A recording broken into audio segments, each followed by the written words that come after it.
ودخلت 2019 وعشنا بيها هدوء سياسي، بس كان الهدوء اللي يسبق العاصفة، عاصفة تشرين.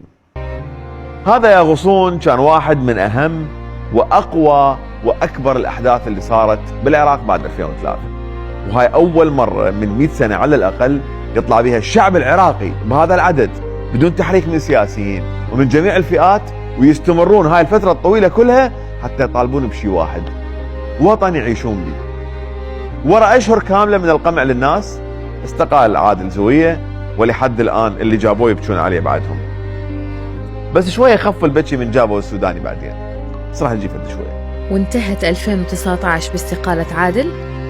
انتهت، وبدأت 2020 بحدث ما حد متوقع ممكن يصير أبد، حادثة المطار اللي أعادت ترتيب المواقف ووزعت الأدوار من جديد، لأن هواي أشياء تغيرت وراء هاي الحادثة.